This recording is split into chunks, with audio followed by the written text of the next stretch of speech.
are a child under the age of 18 or get offended easily, this next show may not be for you. The content, opinions, and subject matter of these shows are solely the choice of your show hosts and their guests, and not those of the Entertainment Network or any affiliated stations. Any comments or inquiries should be directed to those show hosts. Thank you for listening.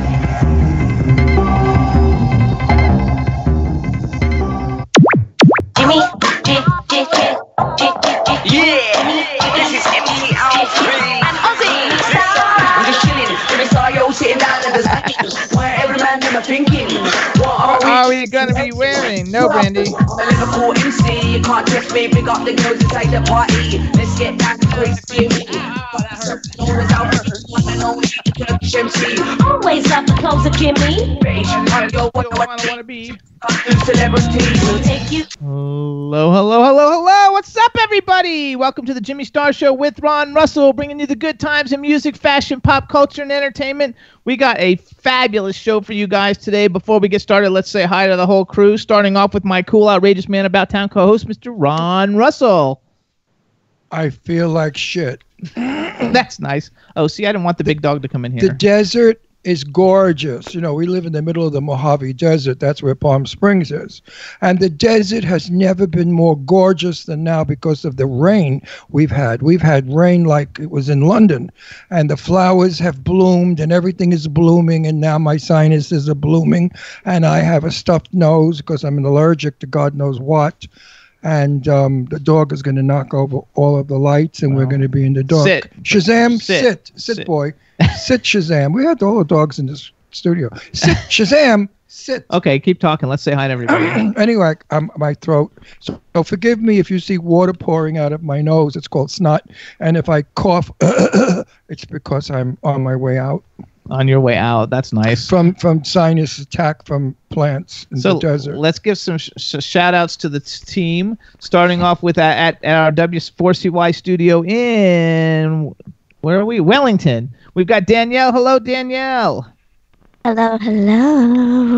There we go. Oh my God, that was nice. See, I was going to send my dog Shazam after you. Look at him. Isn't he beautiful?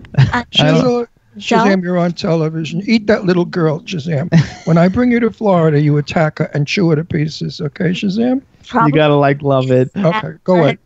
I'm like 4'11", so I definitely. The dog's way taller than you. And you just be a snack for him. Yes. A little teeny snack. So how are you, my little snack? Have you? Are you dating? Have you had a man in your life? Wait, we have to say hi to everybody before you start asking her that. Well, let me just talk to her. Then you could do the hi to everybody.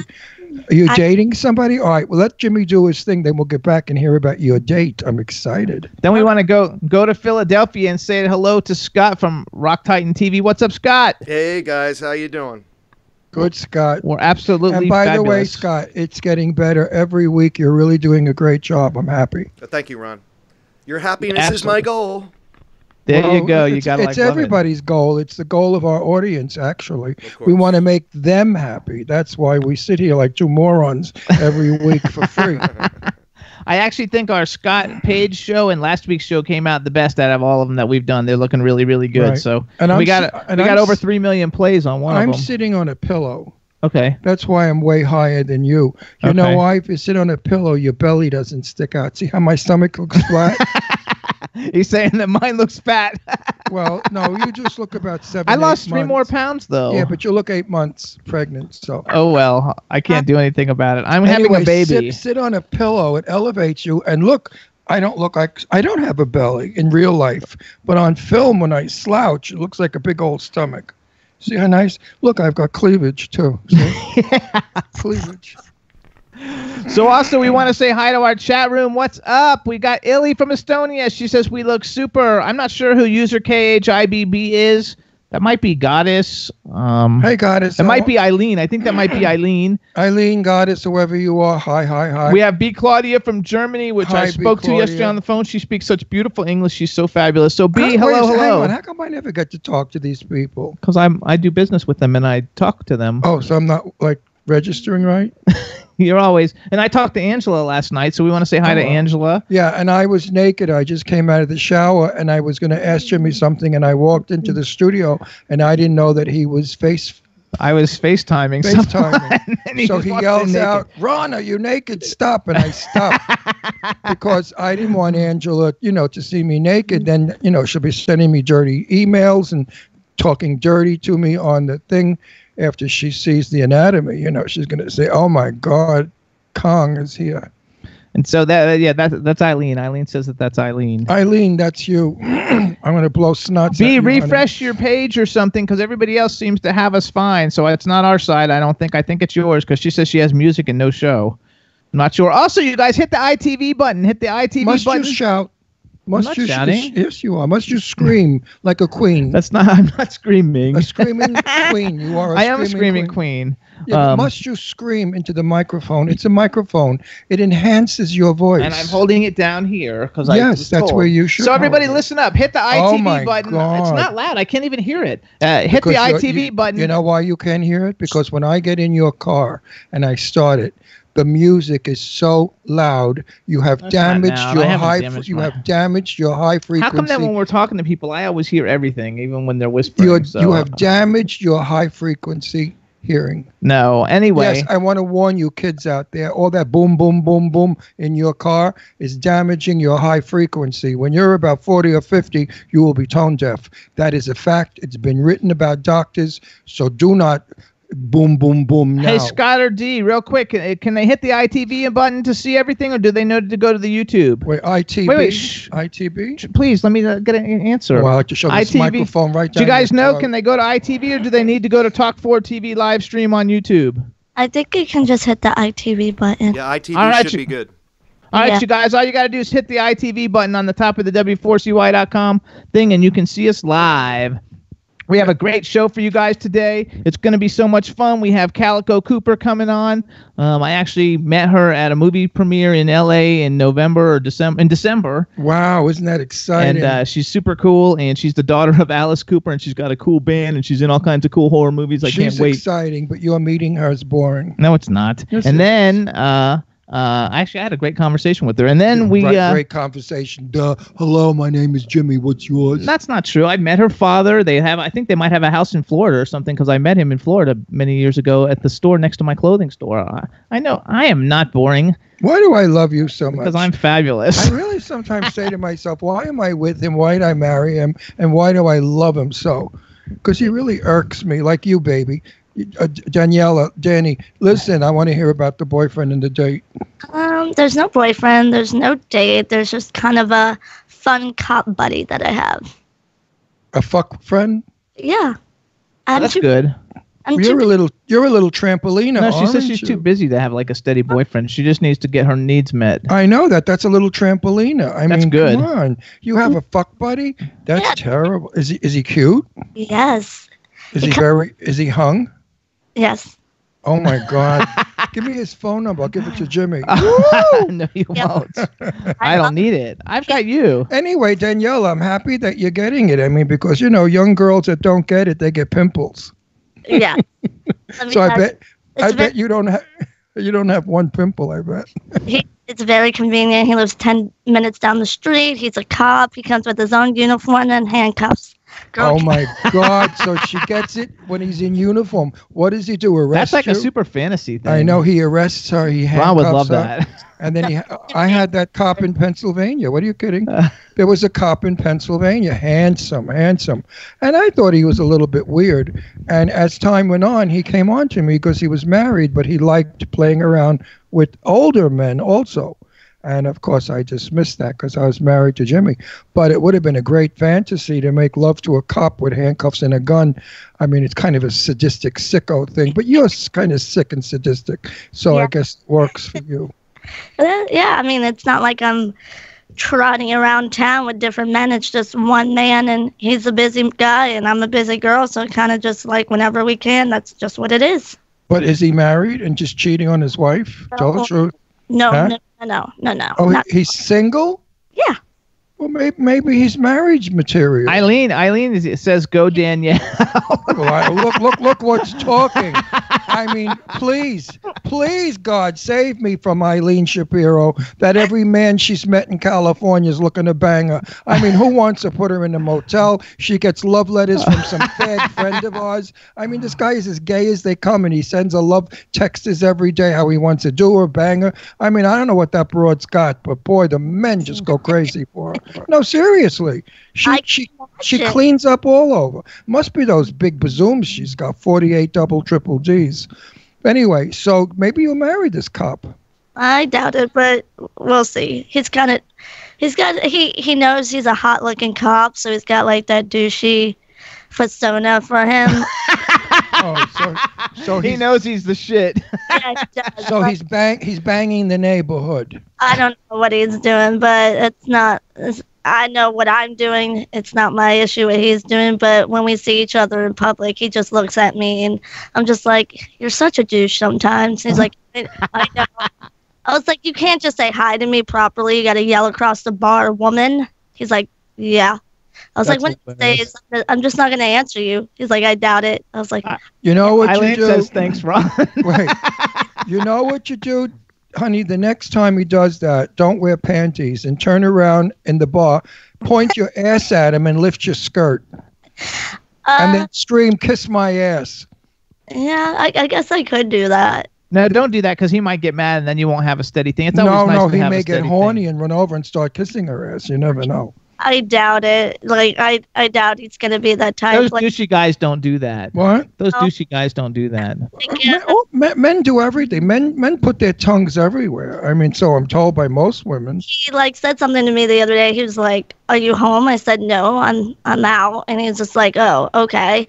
And he's like, "When are you going to be home?" I was like, "I have no idea." And he's like, "You can't come home now?" I was like, no. He's like, "Why not?" I was like, "Well, you're asking for a boyfriend things, and right now you're holding the title of a fuck friend, and that's it. So I'm not going to." Oh, she's one wicked bitch. Eileen, did you hear this little bitch? Eileen, you and Danielle need to hang out. Yeah, listen. Please, you two could be sisters. Forget it. The both of you. Oh my God, they'll not. Oh, forget it. Men will be like destroyed. Scott just sits there quiet. Well, Scott's married. He can't come clean with what he does on the side because his wife will leave him. But I think Scott's got a hard on from what Danielle is saying and Eileen. So, I mean, I think this show is very perverted and I'm leaving it. You're all disgusting, filthy-mouthed, and trashy people. I'm not doing this show anymore. You're all whores. I'm not doing it. Oh, yeah, we're all whores. I have to live I love you, vicariously through all of Danielle. you. I know that, but I love Danielle in spite of the fact that her voice just irritates the shit out of me. But now her voice is getting very sexy. Yeah, now she's speaking beautifully. That's why the douchebag likes her. You need to use that voice for the douchebag. Yeah. When the cop is banging you, you have to say, "And how do you like this, honey?" Well, he texted me the next day after I said I wasn't rushing home, and he said something. He's like, and he was like, "What are you doing tonight?" I was like, "I'm at Renaissance Festival. I'll text you when I get home." And he was like, "Yeah." And then he said something douchey about how he got somebody else to take care of him last night. I was like, "Okay, that's cool." Oh, I would have said to him, "Just one. I had three, honey." And I was like, "Was that supposed to hurt my feelings?" He was like, "I thought you were going to get a little jealous." I was like, "Oh, honey, stop. Right. But do that. Next time he does that, say, "Oh, you just had one. I had three." Well, yeah, like I'm the only one. He's the only one I'm talking to. I'm like, "No, you're funny." Yeah. If he wants, you're funny. Listen. He thinks he's a big cunt man. Okay, you show him you're a big dick girl, and you outdo him. I was like, "Oh, honey, you're so cute. You think you're the only one I'm talking to?" I was like, "Aw." No, you want to really destroy him, say, "Listen, sweetheart, I love you. But if you had 3 inches more, I'd love you even more." And the cop will shoot himself with his own gun. I'm going to say that next time. But like, I like that one too. No, seriously, say, "I love you so much, but if you had 3 inches more, I could adore you." And that'll get him. Because men all think they have gigantic penises. Or you could say, "I would know it was in." No, even a guy with a 4-inch wang thinks he's hung like a horse. Because it's in their mind. Men have to be, their penises are their trophies. And the bigger the penis, they think the better it is. Oh, yeah. He knows he's a hot cop. Like, that's what it is. Like, so we have to go. We have to call. Wait, does he do guys? Ask him next time if he does guys. That'll make him limp for a while. So we want to do a quick we can't shout out. talk anymore. But Danielle, thank you for your honesty. I love you. Next week we'll talk more about this cop. Yeah. There you go. All right, we want to give a shout out. Michaela's in the chat room. Hi, Michaela. She joined us, and everybody in the chat room. We're going to call our first guest. It's Calico Cooper. I'm very excited about it. While we're calling her, we're going to play her new music video for her band, which is called Bisto Blanco, and the name of the song is "Feed My Frankenstein." You guys got that ready? Yep. Just tell us when to press play, and I'm good to go. Scott, you good? Yes, indeedy. So what's All our right, then cue? Our cue is as soon as I say enjoy. All right, everybody. Now we're going to play the awesome new video, Feed My Frankenstein by Bisto Blanco. Enjoy.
right, told. well, you guys are live right now, just so I can coincide with that. So you guys Well, are all There we good.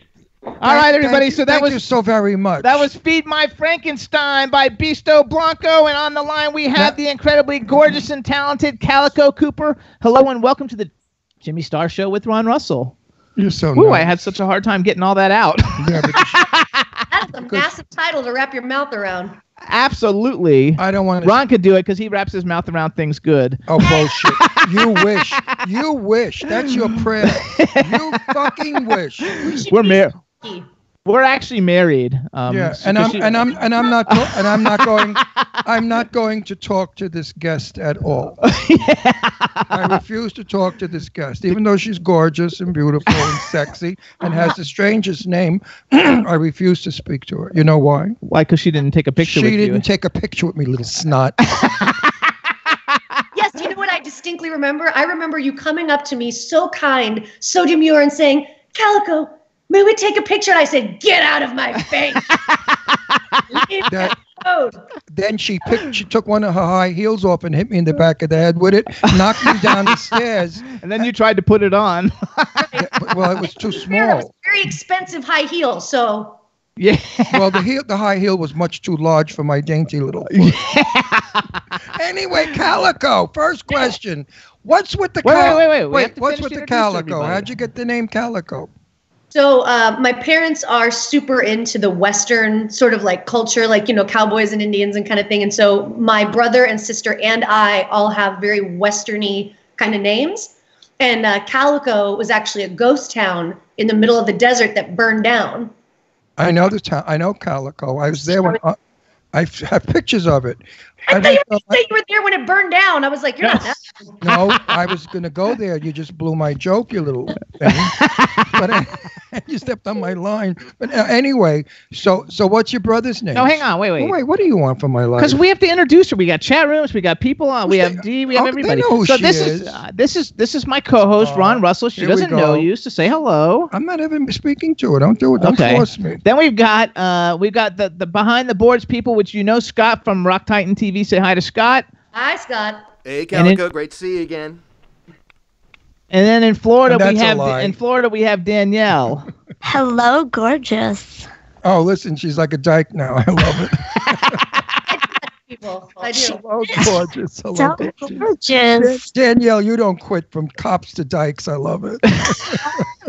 So we've also got a chat room full of people. We have Estonia, Germany, UK, Canada, United States, France, all kinds Australia. of people, places represented. So just say hi to everybody in the chat room. Hey, everybody in the chat room, what's up? We're in. There you go. We are in 127 countries. 187 or Oh, something. 187 countries right now.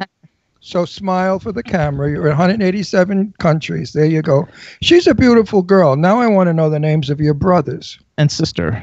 and sister. So my brother's named Dashiell, after Dashiell Hammett, the author. I know. Sister is named Sonora, after the desert. Sonora, yep. That's Yep, cool. Sonora, Dash, and Calico. So are your brother and sister, are they also in entertainment? They are. We kind of, like a disease, we spread through all of the arms of entertainment industry. You know, I do film and television, and I do Bisto, and my brother's in a band called Co-op, and my sister does special effects and gore makeup. Oh my God, I love that. Wow. First of all, I think that you should be like the biggest horror movie actress. I mean, we know all of them in the world. Wait. Pronounce the word correctly. Horror movie No, actress. horror. It's not horror. A horror. How do you say horror? A horror is something else. How do you say it? But you're saying you're landing heavy on the O, so you're saying a horror movie.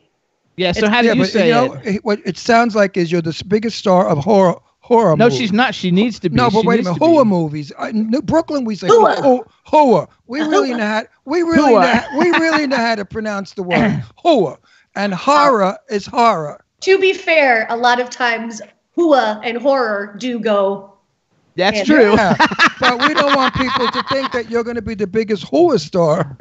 horror It's star. Horror. Good boy. So first of all, let's tell everybody. So you are the lead singer for Bisto Blanco, I- fabulous band, and you guys, we played the video. You can check it out on YouTube. And you guys are on tour, right? Or are you on tour right now? Yeah, we're about to head out to Nashville. We're doing 2 months with the band Hailstorm. Yeah, huge band. Way to go. It's going to be really cool. And I just kind of love it's, sort of two female fronted rock bands and this band called Playa Royale, who I just started listening to their music, and they definitely have a flair for the sort of bizarre, almost like Edwardian vampire kind of thing. So yeah, it's like I describe us as sort of like cyber pirates.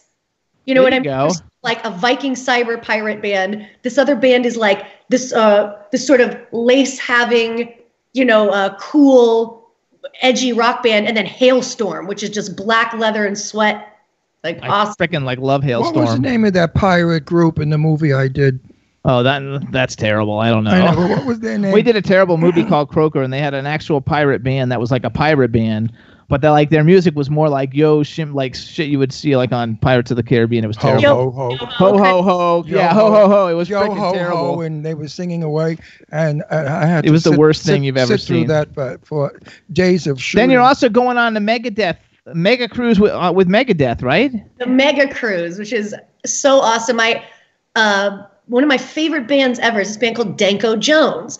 And so when I was looking through the list, I go, oh, cool, like Megadeth, of course, they're lords and legends. So I'm like scrolling through and I go, Danko Jones. I'm like, yes. And so it's totally different than the Monsters of Rock, which we also do. And Monsters of Rock is like, I mean, they are kind of like the foundation of where metal has gone now. It's like Night Ranger and, bands like that, where it's like they have such bleed diehard fans.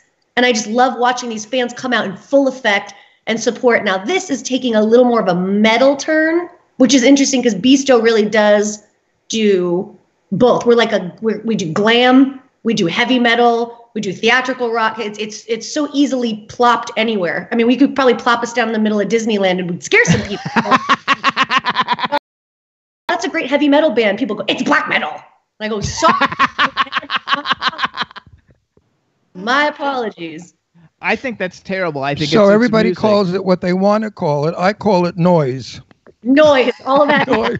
Just plain old noise. I never understood it. I'm from the generation of Johnny Mathis and Peggy Lee. So hearing heavy metal to me when it first came out, I was still a younger guy, but I never quite understood it because the notes just didn't seem to register with me. Now, as I'm older and I'm, I guess, a little more demented, I understand it better. Well, and I don't dislike it, huh? What are you listening to now? Like what's like on your playlist?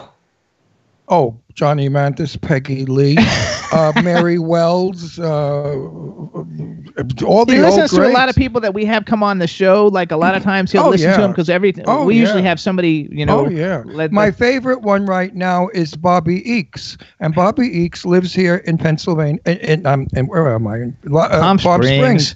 And Bobby Eakes is a friend of mine, and I'm crazy about her voice. And I just took off of whatever. Spotify. Spotify. I just got him on Spotify. All her songs, and I put them in my car. Bobby Eakes can really sing. Beautiful. She'll have no idea who Bobby Eakes is. Yeah, I think she knows who Bobby Eakes is. Bobby Eakes is a... I do Spotify. The Spotify thing is such a cool thing because you discover artists, and that was what it was intended for, I think. So, like, if I love Laura Nyro, I'm going to play Laura Nyro radio, and all of a sudden I'm going to get Burt Bacharach, Bobby Eakes. I'm going to get all these like sort of like spanning the range of singer-songwriters. Yes, You correct. know who Bobby Eakes. She was on television for years in one of the soap operas. Oh, she's been on a bunch of soap operas. But the most famous. But she probably doesn't watch soap operas. She knows Bobby Eakes. Let me tell you, some of my favorite stories are when I've auditioned for soap operas. I have to tell you this one. So I went in for an unnamed soap opera. And I was playing. You can name it. I cannot name it. Oh, okay. No. She will be liable. No, she cannot name it. But I went in, and so this role was like, it was awesome. It was like for the whole season. And it was this reporter that uncovers this like dastardly murder, right? So my audition piece is my phone rings in the middle of it. Like the phone is supposed to fake ring. So I'm auditioning for it, and I'm not going to toot my own horn, but I think they're so used to really horrible actors coming for those. The season actors are amazing. That's an art. The art of the soap opera is an art. But the art of the supporting character is like somebody comes in, he's like, "Hey, I told you not to talk to my dad that way." So I come in and I'm playing a reporter, busy, and my phone rings, and I go, hello? And the casting director goes, oh, it's okay. It happens. You can start over. And I went, what? Start over what? I thought you actually were answering your phone. And I went, well, I guess I'm a better actor than you're used to. But I guess what she was expecting was, hello? Yeah. No, but we have many friends here in Palm Springs who are super soap stars, like Bobby Eakes is one of them. Yeah, she was on The Bold and the Beautiful. and Tristan Rogers, This Scorpio on General Hospital. and Judith Chapman on Young and Chapman. Restless. And these I people, know, we have all of they them. all live here. They're like the legendary ones. Yeah, but they're good actors. They can act. They're not line readers. I find that most of those soap opera people read lines. When I was a young man of 16 years old, I was dating Casey Michaels, who was on a soap opera. And I remember seeing, even at 16 years old, I thought it was so corny and horrible. I don't like soap operas. Did you ever watch them? I did. My mom used to do, what was the one, All My Children. Oh yeah, my mom liked that one too. My mom is super into All My Children, and Juan used to live near Susan Lucci or something, right? Oh, I know. He hates her. Oh, I don't like. Don't say that. I don't hate Susan Lucci. I don't understand her. You said she was a bitch. No, don't say that, Jimmy. That's not nice. well, Susan, I'm friends with, you know who Finola Hughes is? Yes, sure. Yeah. So Finola Hughes and I worked together. She was workshopping a film in this really prestigious acting class out here in LA, and it was my first day in class, and I'm looking around, and I go, oh wow, that's Finola Hughes. And so after class, she comes up and she says, would you be interested in workshopping this film that I'm writing? Help me work out the details. And I'm going, yes. I mean, yes. Yeah. Thank you. Because they were looking for like a Kristen Wiig type, and I'm like, hey. Absolutely. let me explain the Susan Lucci thing, because Jimmy just said something that's not true. I do not dislike Susan Lucci, and I don't hate her. My daughter Deirdre and her daughter played together. They were friends. We lived in Garden City. Susan Lucci lives in Garden City. So of course I was in Susan's company due to the fact of our children, not because we were both actors. That we never even discussed. When we were together, we talked about the kids. There was an incident that happened that I won't get into that upset me, and I thought Susan Lucci said some pretty unkind things about my daughter, Leslie, who was Miss Long Island, and she was in a parade in our town coming down in a limo, and Susan said something not realizing I was behind her. And that's the only thing I have. But other than that, I've seen her in the supermarket. She would walk in her big spike high heels, a jumpsuit, hair done, lashes on, makeup, jewelry, and pushing the cart like this, and wiggling as she walked in the supermarket. And she'd walk by me and smile, her big Susan Lucci smile. And I'd give her my big Ron Russell smile. And that was it. She's following a life principle that I back. If you stay fabulous, you don't have to get fabulous. Exactly. And I don't want to say anything bad about it because I'm proud of her. She just finished a horrible bout with cancer, and she won. And she won. I'm so happy, Susan, that you are healthy and okay. I don't dislike you, Susan, at all. Besides, Lara Spencer, and, is from Good Morning America. She's from Garden City, and my daughter Leslie's best friend. And now Susan Lucci sees Lara. So it's kind of a little circle of all the bullshit. Well, tell me there's not a show here. Because I'm always looking at, I have a production company, and I'm always looking for that. Oh, nobody's done that yet. So you have a town in Florida, right?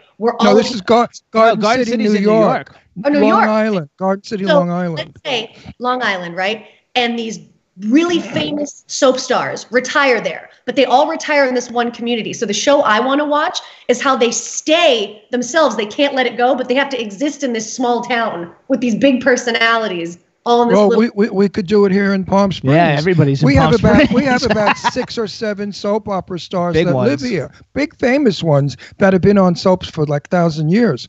And they'd be more than happy to do. Listen, we are approached presently from someone for a reality show because I'm in the business 58 years and I've met practically everybody in the business. He's older than he looks. I'm 78 years old. I'll be 79 in May. Girl, your skin cream is working. Well, yeah, I hope.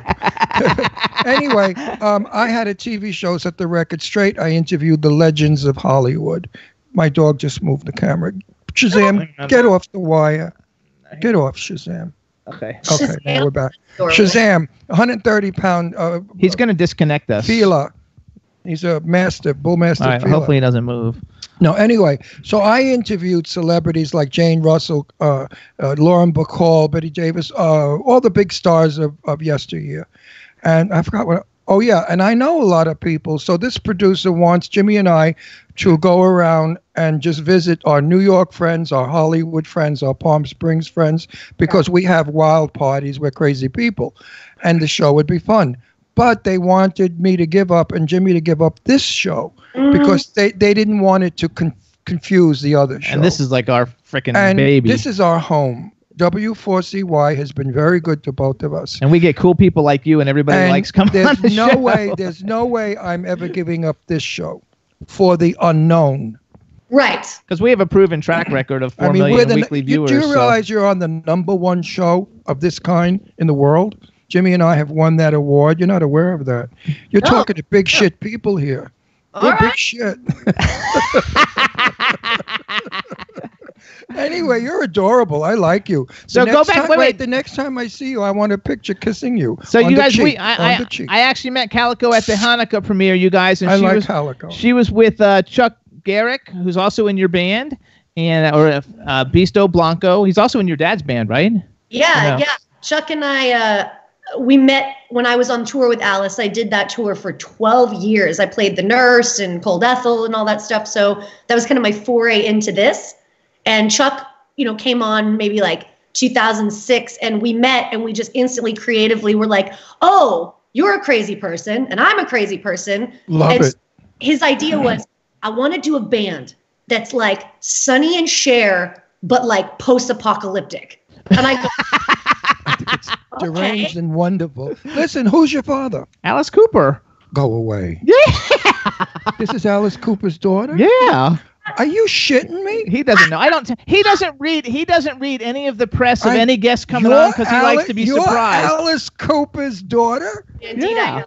Oh, bitch, She's you didn't take a picture with me. I'm going to assassinate you. I'm going to oh, my God, Alice Cooper, one of my favorite people in the world. Alice Cooper's, we should have introduced you that way, but I wanted to introduce you as your own. I'm looking at her, and look a little bit. You could see Dad there. You can Can't see you? it here. I could see your father. Oh, wait, she's going to show you. There you go. Yes, I could see. Yes, your dad, and you look. You're Alice Cooper. Now I've got to ask you that boring question that I asked Lorna Luft, Judy Garland's daughter. I said to Lorna when I interviewed her, what is it like being Judy Garland's daughter? She said, I wouldn't know. That was the only mother I ever had. So now what's it like being Alice Cooper's daughter? My God, what an exciting life. Well, it's like you see in the movies, when a kid grew up being like a carnival worker at a circus, right? So, she's right. Lana's right. It's the only dad I've ever had. My parents today are celebrating their 43rd wedding anniversary. Good Yay, for them. good for Yay, them. yay, yay. See, drugs help. So, yeah.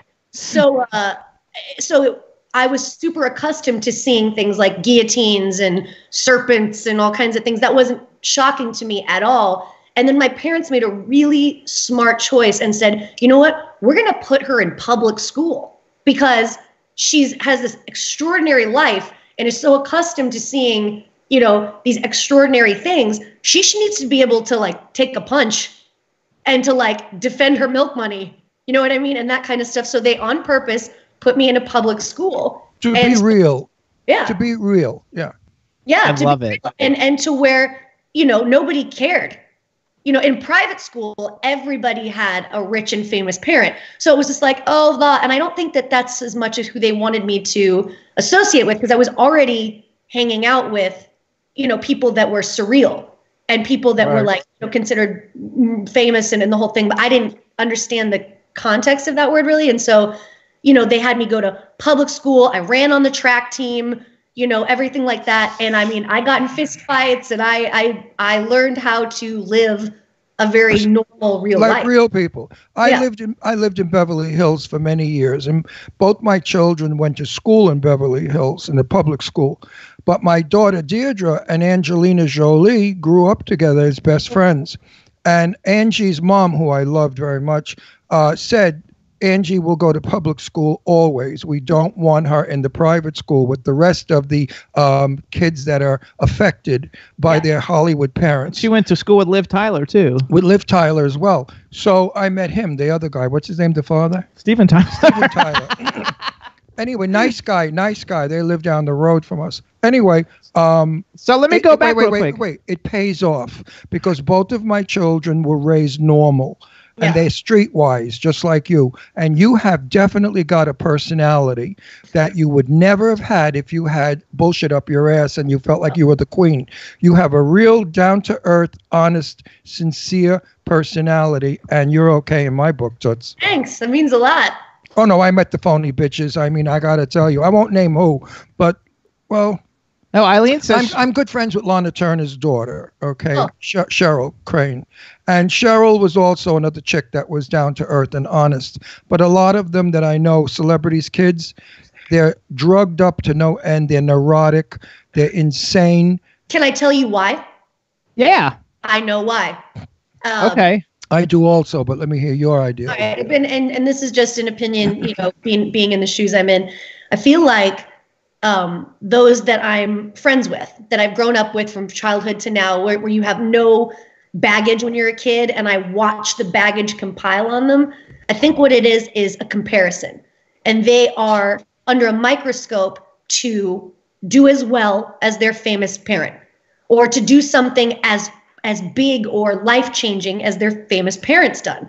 So you'll find that a lot of celebrity kids, let's say, you know, somebody like me, would go, I never want to be in a band because I'm never going to be a living legend. I'm never going to outdo what Alice has done. And then they get crushed, you know, same as actors' kids. Well, I'm never going to win an Oscar because my parents, and even if I do, they're going to say it's just because your parent was famous. So even if you defy the odds and do as well as your parent, then everybody flips the coin and goes, well, it's only because of your last name, negating all the work that you did to overcome an even harder obstacle than coming from nowhere. So I get it, but then it clicks one day and you go, oh, art is art. It's not comparative. You know, what we're doing in Beasto is nothing like what Alice does. And it took me a long time to get that, where I was going, well, people are just going to care about, you know, half the people come see the show don't know who I am. You didn't know who I was. No, I have no idea. I just thought you were beautiful. Oh. And that you could do vampire movies easy. You have those eyes, those dark, deep, foreboding eyes. But let me talk about Angie Voigt, who's Angelina Jolie, but I know her as Angie Voigt, John's daughter. I know John. We live diagonally on Spalding Drive to the Beverly Hills High. And John would come to pick up my daughter Deirdre and take Angie. They'd roll down the hill and stuff.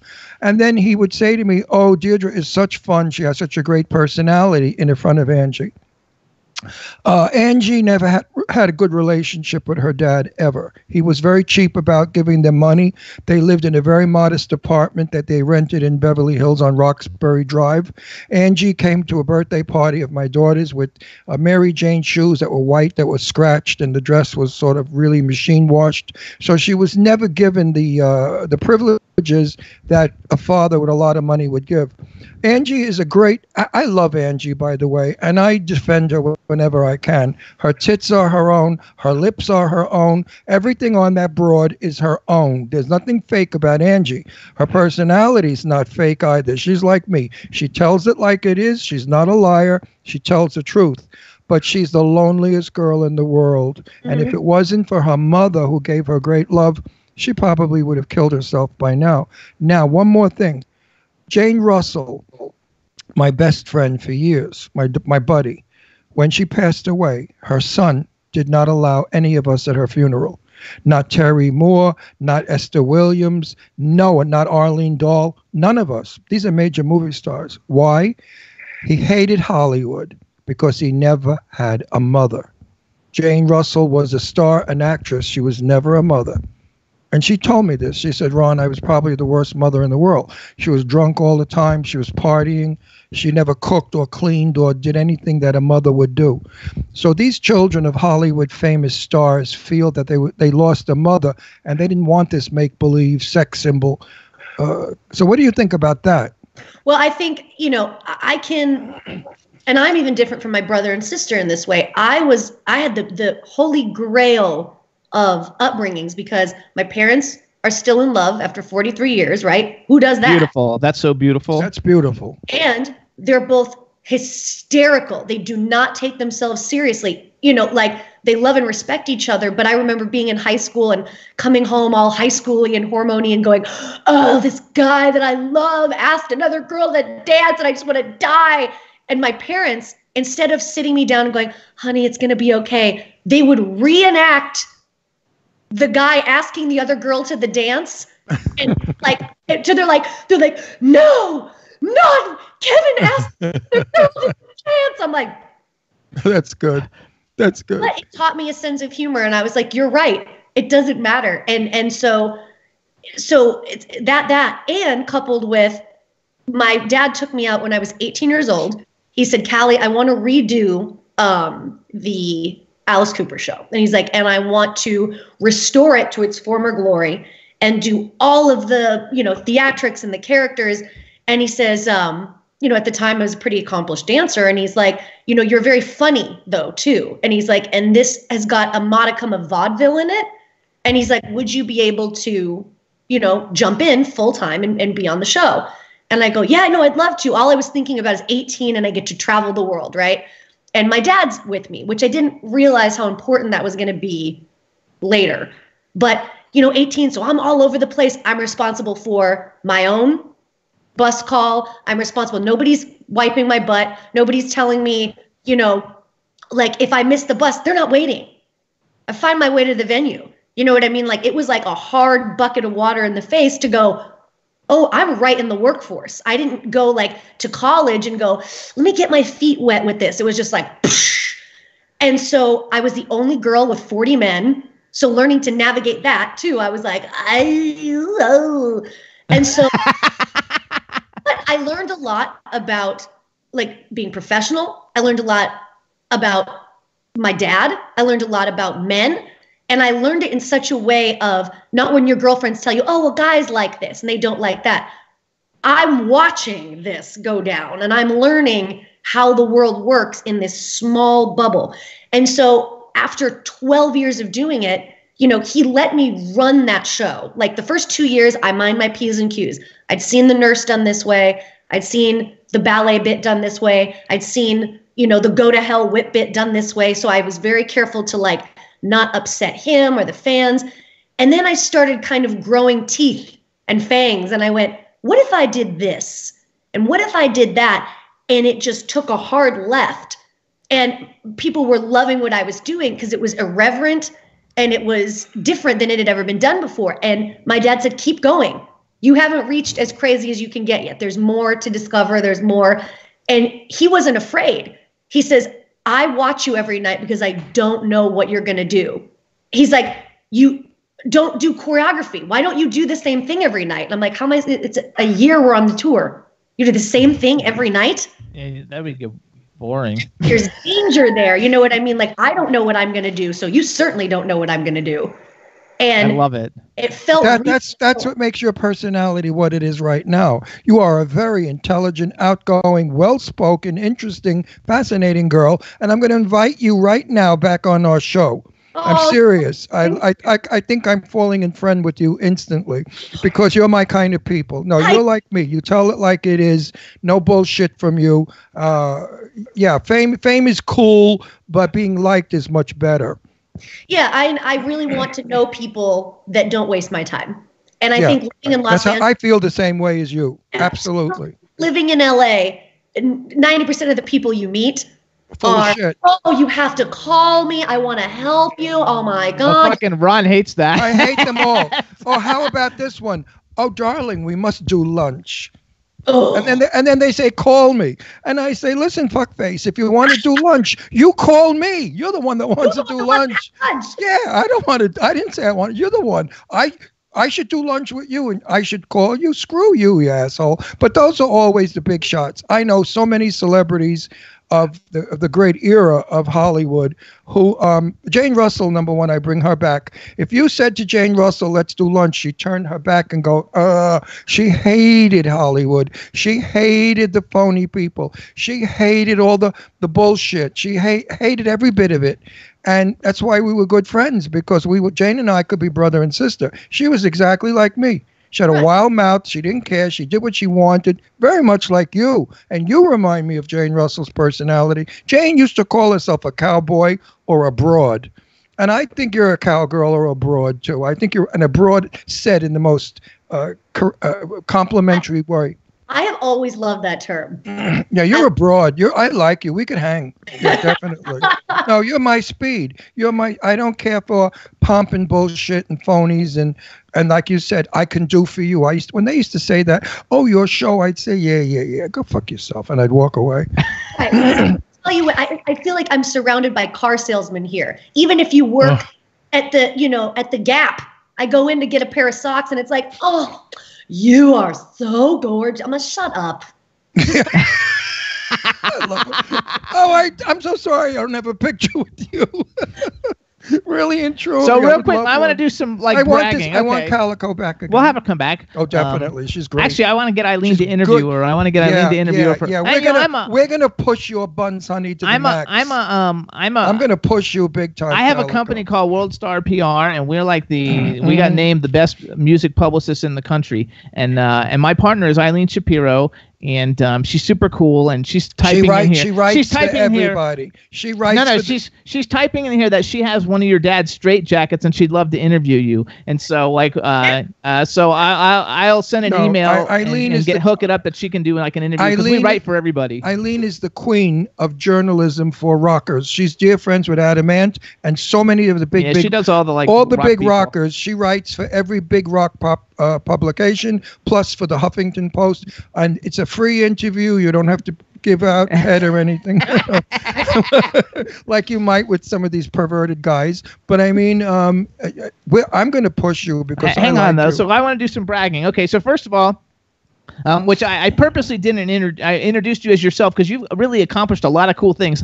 And before I met you, I knew what Beasto Blanco was only because when I met you with Wednesday 13, who I had met before. I thought, okay, I asked Caroline Williams, okay, who is this, and like, how do I like look her up? She knows Caroline? Yes. Yeah. Caroline's one of my clients, one of my PR clients. Caroline is so cool.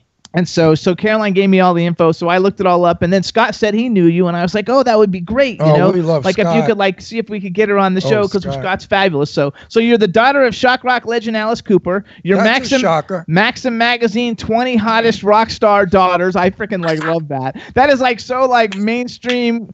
But you know what? But it's fun. Wait, hang on, Jimmy. I've never met Alice Cooper. I've never spoken to him. So who cares? She's great because she's an individual. She's her own self.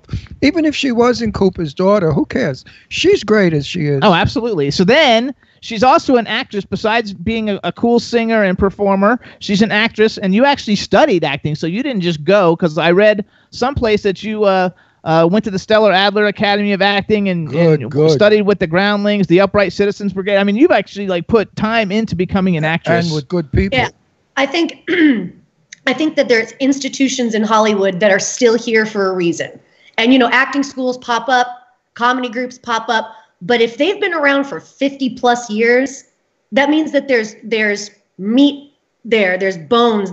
So when I moved to LA, I just started asking actresses right, left, and center. I said, where is the hardest place to study? The one that you can't get into, the impossible one. You can't take the workload. It's too emotionally demanding. It's just the hardest. And they said, well, the Stella Adler Academy for Acting. And I said, okay.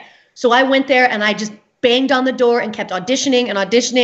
And then finally they go, you're accepted. I said, yes. So I go in, I do the whole class. And after about 2 years, I turned to a girl and I said, okay, so now that I feel that I got the skills, I said, where do I go if I want that star power, that extra thing that you need? And they said, the Ivana Chubbuck Studios.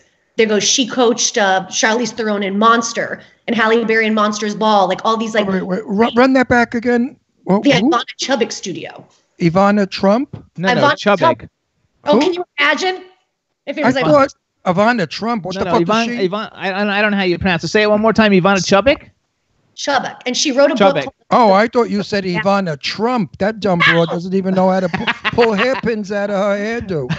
Okay, so tell us about this one. Tell us about Ivana. So she does, the FBI does criminal profiling, right? So she applies criminal profiling to acting. Why would this person do this?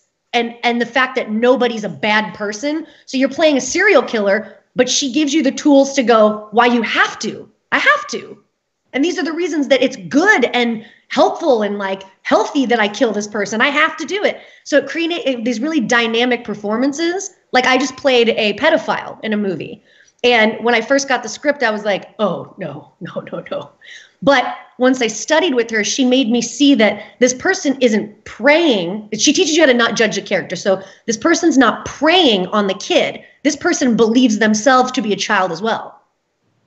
And so as an actor, that's the only way I can possibly do a role like that and not go to bed like, oh, she really does brilliant work.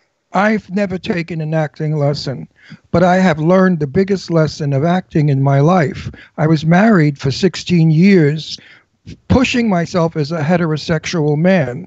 And if that wasn't the best performance I have ever done in 16 years. That award goes to. Yes, because I have no idea what it's like to be a heterosexual man. I was born gay. I am gay. I will die gay.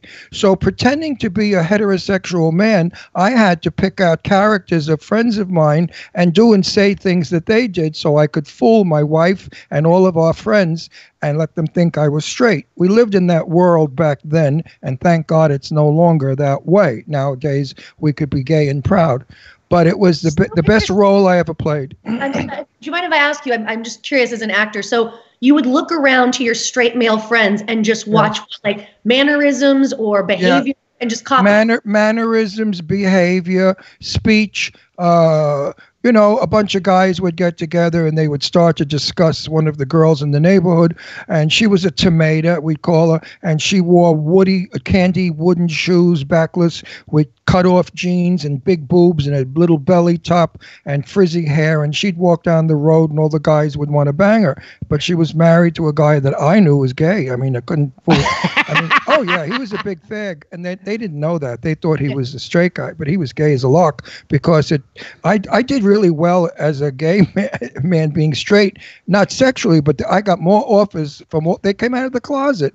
Like they'd say on Tuesday night, let's tell our wives we play cards. And I say, no, let's not. Because I was devoted to being who I was. I had 2 wonderful children who I still adore. And I wasn't going to be double lifing or anything. It was hard. It was hard. 16 years of not being who I am. And I didn't have the sense of humor I had because I wasn't allowed to. The moment that I decided to end the marriage and be real about it, and she was glad too because she was a big model and she couldn't care less about raising kids. In fact, she never saw her kids for 35 years and she died 4 years ago without ever seeing them. So I was happy because she left me my children and I raised my children. I was one of the first Mr. Moms. But what a blessing. Awesome. Well, you know why I could do it? Because gay men have a very sensitive feminine side. So when I had to be the mother, that clicked in. And when I had to be the disciplinarian dad, that clicked in. So I think that the reason I'm a good actor is because I'm so able to jump into character so easily because I had 16 years of working on it and fooling people. On the same character, too. Think about 16 years refining a single character and figuring out how this person goes about life without showing his hand. I mean, the whole body language. Here we go. Hey, how are you? Nice to see you. You're a really beautiful girl. Maybe one night you and I could meet up for a drink or something. What do you think about that? And that's a guy. That's a guy that I knew. All the men I knew. Forward. Huh? What? The square shoulders leaning forward on the leg. That's so straight guy. Yeah, I mean, it automatically. I'm in a movie soon coming up. I'm not allowed to talk about. I hate this shit. Why we don't do pre-publicity on films, I have no idea. But anyway, it's a major film with a major company, and we're shooting in April. And I'm playing a New York tough gangster guy, and you know, the producer and the director knows me in my real life, but they also have seen me act straight. So I'm like, Rock Hudson was not who he was on screen in private life. Rock Hudson was a bottom. I mean, he was a big girl. Would you believe it? Rock Hudson. I mean, that handsome, sexy, butch guy was a big lady. He was a flamboyant fairy boy and a fabulous guy and a lot of fun and magnificently gorgeous with the most beautiful voice, and I adored him. So hang on, I want to do some bragging for her because we got about a couple minutes but left. I want her so back, first of all, back. First of all, I want to say, because I didn't know you when I first looked you up, I only was researching music, so I didn't even know you were an actress. And I'm friends with Malcolm McDowell, and he's also one of my favorite actors. Like I see everything he's in, and you were in Suck, which is not the greatest movie, but it is a very fun, star-filled movie. Do you know I've been in 2 movies with Malcolm McDowell now? I did Suck with him and Henry Rollins and Iggy Pop and all that stuff. And Moby and your dad. I mean, it was fucking awesome. And my daughter Deirdre was in a film with him called something in Roses, Blood and Roses. I don't remember. What other movie did you do with Malcolm? When I first moved to LA, I was looking to get that ever elusive SAG card, right? And at the time, you had to get 3 vouchers on a show or on a movie or a speaking role in a movie to get offered the privilege of being in SAG. 2 lines. Oh, okay. You had to do two lines in a movie. 2 lines. Yep, you know it. So you know it. So I was hustling and I signed up for the casting network and I was doing extra work and, just trying to get the lines, anything I could do, right? I'm up at 5 a.m. And so I'm busting my ass and I hear that my friend Rob Zombie is doing a remake of Halloween. And I go, do I make this call? And I go, yeah. So I called him up and I said, hey, listen, I was like, I know that at the time I was like 21, 22, and these kids in the movie are like 16, 17. So I said, I know I'm too old to play any of the main characters. And he goes, yeah, I've already cast the whole movie. And I go, is there any speaking role at all that I could have? I just want to get my SAG card. Like, it doesn't have to be a fantastic anything. And he goes, well, there's a scene I'm pretty sure we're not going to keep. The whole movie's cast. And he goes, there's a scene I'm pretty sure we're not going to keep. It's Malcolm McDowell and one of his students. And the scene is establishing that Malcolm McDowell is a little bit pervy on his students. Dr. Loomis, he played. Yes. I got to be the student that he was pervy with. And I showed up, did one day of filming. Malcolm was awesome. We was all improv, right? And I was supposed to be, that college student that's kind of sweet on her teacher. That's like, oh man, you're so smart, So it was that whole thing. And sure enough, check came in the mail, SAG card came in the mail. So I actually, to perpetuate the rock and roll legend, I have Rob Zombie to thank for starting my career. I love it. First of all, today being a SAG member is not necessarily the thing to do. I'm SAG friendly now because I was a SAG member for years. Then I stopped working in film to raise my kids. And now I can easily go back I can get my card back in a minute, but they want $3,200. $38 or something. $3,800. And that's a lot of money. He's not getting enough work to do that. And I'm not getting enough work. So now... For me, it's one of those things where now you got, think about this money-wise. So you get a paycheck, like a day rate now is like $1,000, right? For 1 day of work on a TV show. So you got agent, right? Manager, PR, SAG. So I just assume any check I get, that it's half that much. Right. So if I get $1,000, it's $500. Right. Yeah, well, that's it. You go to Starbucks, you have a coffee and a croissant, and it's over. Wait, I want to go back to wait, because first of all, because I'm a huge horror movie fan. Well, I want to just finish what I was saying. Okay, but hurry, because we're going to run out of time. All right. Anyway, I work in so many films now because I'm SAG friendly. I work in low budget SAG films. It's fun. Now that old people like me are back in vogue, we can be in film. I'm really taking advantage of it, and I have 5 films I'm doing in the next 6 months. And if I were SAG, I would not be able to do these films. So that's what I'm saying. But anyway, I want to say it, and I'm going to give Jimmy the show.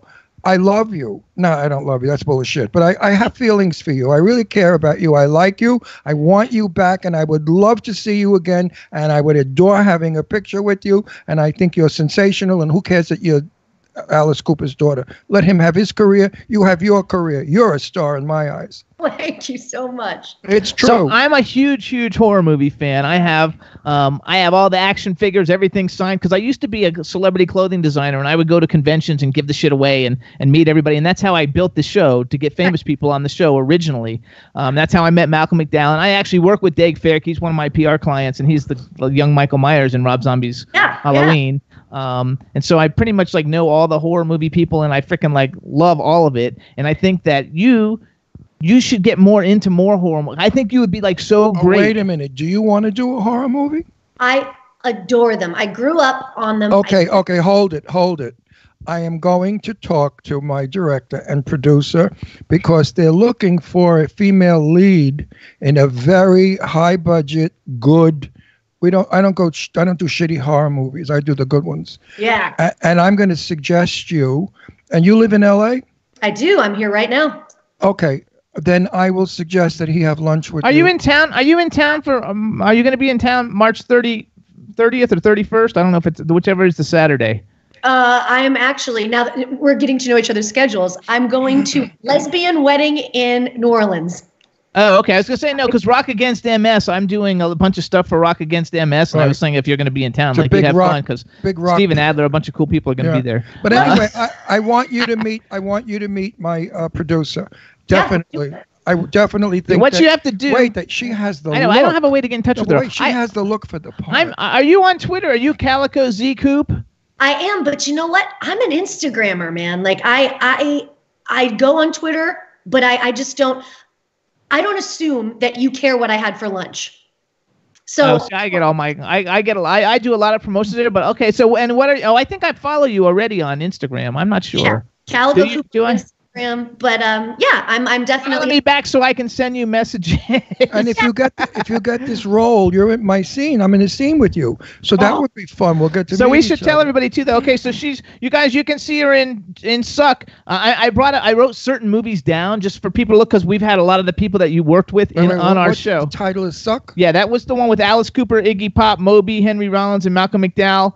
Pretty Perfect with Noel Guglielmi and Christopher McDonald, who have both been on the show. That's why I picked these out. She was in an episode of Hawaii Five-0, which I thought was a shitty show, and then I actually watched it and I binged 8 seasons. It's a great show. She was in Henry Danger. That's like a Disney show, isn't it? Henry Danger? Yeah, Nickelodeon show. She's in The Crooked Man with Dina Meyer and Michael Jai White. And Michael Jai White stars in a movie that a director friend of ours, Thomas Churchill, it just came on Netflix and he wrote it. And volunteer. Oh, and you volunteer. Not only does she do all these cool things, she volunteers at the Downtown Women's Center in LA, which is also like you do everything. Well, one other question. Wait. Let her answer that. Okay. DWC is one of those places where it's like, it's these women, and you assume like you have an assumption about homeless people, and then you go in and you meet these women, and they are tougher than you'll ever be. They're smarter than you'll ever know. And they're not just girls, they're ladies. And they deserve to feel like a lady. And so the Women's Center, like I work in a program that teaches them how to work retail. So I teach them how to run a shop. And then when they kind of graduate the program, they go to work at a Macy's or a Best Buy, people that partner with us. And so it's like the turnaround rate's insane of the women that get back on their feet, which is why I chose that place. That's absolutely wonderful, because that's one of the battles that I fight, is to get the homeless back in the world and not just let them lay in streets and stuff. Now, are you married? I am. And have children? Nope. Just I have 2 dogs named Gozer and Zool from Ghostbusters. Oh my gosh. What kind of dogs? They're 2 rescue dogs. One I got in a box and has brain damage.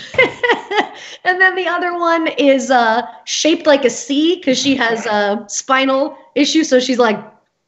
Good for you. We have 2 rescue dogs, too. You are getting more fabulous by the minute. Now, is this husband aware of the fact that he's got a super treasure here? I don't know, babe. Yeah, get Babe in here. Get his puss on the camera. Is he an actor? Is he a musician? What does he do? He's a director. He directs commercials. Oh, very cool. So I gotta tell him how lucky he is. Here's Scruffy here. Hey, Scruffy, how you doing? Listen up. I want you to know. Hi, nice to meet you. Shut up, Jimmy, for a minute. I got to get this guy. I got to put this guy in fine tune.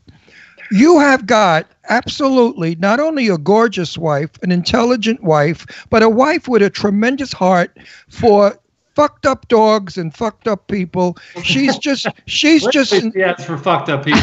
Well, I didn't want to say that, but you're not bad looking. You're kind of cute. Now, if you have a lot of money, you're even cuter. But then you're not so cute. But anyway, I have never done this before. This is a TV first. I want you to know, throw a net over this one. Watch her. Don't ever let her go, because she is absolutely a fantastic lady. And really, I don't give a shit that she's Alice Cooper's daughter. I did for a minute, but it passed. Same here. He's like, Her personality outdoes any of Alice's fame, believe me. She's just an incredible lady, and I'm so honored and pleasured to meet you, and I hope you're in my film, and we do that together. And I'm gonna make sure, if I'm not following you on Instagram, that I follow you on Instagram. And I will contact the director right after the show is over and tell him he's got to get in touch with you. So give Jimmy your contact information. Okay. And you, husband, I'll email Kara, and then we can get some information so I can get in touch with you. All right. Look, so we want to thank you. Beautiful couple. Look, I know, they're adorable. They're so handsome together. So Calico, we want to thank you so much for coming on the show. We think you're fabulous. We want to thank Scott from Rock Titan TV, our engineer, for helping set the whole thing up. Right. You're fabulous, and we wish you all the best of luck in anything. And anytime you have anything to promote, let us know, and we'll get it out to our listeners. As Jane Russell, the legendary actress, would say, it's a pleasure knowing you. Oh, thank you so much. You guys have an amazing day, and we'll talk soon. All right, bye. Absolutely. Thanks. Bye, baby. Woo. Is she not the best? Absolutely fabulous. Hey, everybody. So that was Calico Cooper. Find her on Instagram, Calico Cooper, and you can check out Beasto Blanco's Feed My Frankenstein. It's fabulous. And then we'll see you soon. Thanks, Calico. Bye. Bye, honey. Bye-bye. Au revoir. Everybody in the chat room saying you're so funny, Ron. They loved it. All right. No, but she's wonderful. You know, when you have a guest like this, she's still there. Oh, it's okay. Let her. We're off camera now. So no, we're not. She's still on camera if she's there. No, but we're not transmitting. We are. Oh, we are. Well, anyway, I don't usually say this about many that we have on our show, because a lot of them I want to smack, because all they do is sit there for an hour saying, and my next film and my next show and my this. All they do is go on and on about themselves. Who gives a shit? We want to know who you are. We try to bring you up. Like I said, we're in Brooklyn in my kitchen having coffee. That's what I want, and we got it today. You are a fabulous guest, not blowing smoke. I really want you back again, because you were so easy and you played back and you're good. Yeah, terrific. And now we have to call our next. We have a horror, Maria Olsen. I hope the next one is all right, as good Calico, as you. bye. Is she going to be as good as this one? Or I hope so. Bye, Calico. So. Thanks. Bye again. All right, sweetheart. bye. Bye, honey. All right, everybody. So you can hear the Jimmy Star Show every week on W4CY Radio with Danielle and Scott. Yes. Oh, she's back. You can also hear us on K4HD Radio in LA, hit 1069 FM in New York, Jackalope Radio in St. Louis. We're on iHeartRadio, Stitcher, SoundCloud, Podomatic, Audio Boom, Spreaker, Apple TV, iTunes, and Podbeam. On television, you can see us on TV, on Vimeo, YouTube, Roku, Comcast On Demand, and soon on the Dish Network. And he needed to fix his shirt because he almost had a nip slip. I almost saw Ron's nipple. What is she selling? Huh? What is she selling? She said you almost had a nip slip with your... Yeah, I know. I didn't realize that my shirt was opening. So I'm like, what, they're going to see my pecs? I don't have boobs. Eileen Shapiro's got the tits, not me. Wasn't that fabulous, though, Scott? That was fabulous. Thank you very much. She was... And I don't... You know... I don't get phony on this show ever. I hate myself sometimes. I'm too honest. But I don't know. But that girl just got me. She just has something about her that's so me. And I think she's fabulous. And, usually kids that are from such famous people are fucked up. But she doesn't seem to be fucked up at all. She seems fabulous. Yeah, she's kind of got over being Cooper's daughter. Although, a lot of people don't give a shit about Alice Cooper. They couldn't care less. Are you kidding me? He's one of the biggest rock stars still. A lot of the people I know, they think he's an idiot or crazy or whatever. So it's not like he's got all this good. He's not like... You're totally wrong. No, he's got let me put it this way. In his world, He has In the music in world. the music world, he is revered as king, but in the world of the average person, they think he's strange. I mean, I've been around. I've heard people say things about him and David Bowie, and I love David Bowie. Nobody could say anything bad about David Bowie, but they did. Yeah, well, they always say Ozzy Osbourne. All the people who are legendary always get that. But we got to go to our next guest because anyway. We got to go to our next A lot guest. of people don't get it. Yeah, they don't get it. That's just that's their problem. But she's a doll. I love this girl. I want her to be my friend. Okay, so we're gonna have to call our next guest now, and while we're doing that, we're gonna call Maria Olsen. I want you guys to play the "I Spit on Your Grave" Deja Vu trailer. Okay? Yes, I already have it up and ready. You just All right, so I'll Wait, say all right, so that's 1 minute and 38 seconds, I believe, guys. yes. Okay. Yes, so start calling her immediately as soon as you start playing it. All right. What is All right, the cue? everybody. The cue will be now. All right, everybody. Now we're gonna play before we get Maria Olsen on the phone. The trailer for her new movie called "I Spit on Your Grave: Deja Vu." Here it is right now.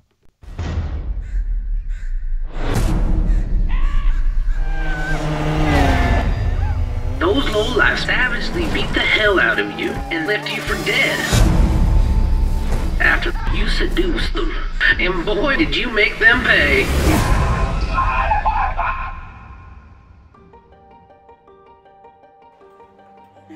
Well, that was nice. We got to meet in the middle of the day. Where'd you park? Excuse me, ma'am. Aren't you Jennifer Hill? The one and only. Do you think we could get your autograph? Gladly. Welcome back, Jennifer Hill. You made sure each of them died painfully. But the way you let my husband die, there ain't no way more painful than that. I'm gonna give you a preview to hell. I don't care what you do to me, but leave my daughter alone. What are they gonna do to my mother?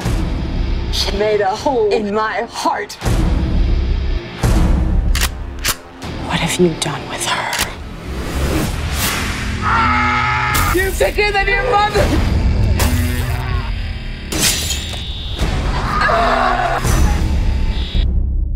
I got my mother's cheese. But I ain't got her forgiveness.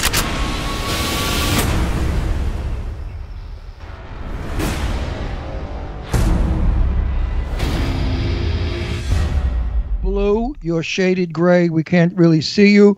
Can you up your lighting? You're back. Are you Otherwise, move back a little. are you under? No, that's no good. Come back forward. Are you under? We're live, everybody. So we're working out, everybody. We have Maria Olsen on the line, and we're working on getting our lighting a little bit brighter. Are you under fluorescent or blue light? LED. Oh, LED does it. It makes people blue. But anyway, you could play an alien. Look at her great headset with the horns. No, right now she looks like an alien. That's good. She plays a lot of. Plays a lot of creepy people, so it'll work. No, but you could play an alien. You look like an alien. You're all blue. Who is that? All blue. All blue. Oh, that's Cary Grant. Is it really? Yeah. Oh, God, Ron loves Cary Grant. My ex-lover in my dreams. Okay, hold on. Let's do some introductions. And so now we know we can hear her. Yes. All right, everybody. Now we want to welcome to the Jimmy Star Show with Ron Russell, the incredibly talented Maria Olsen. Hello and welcome to the show.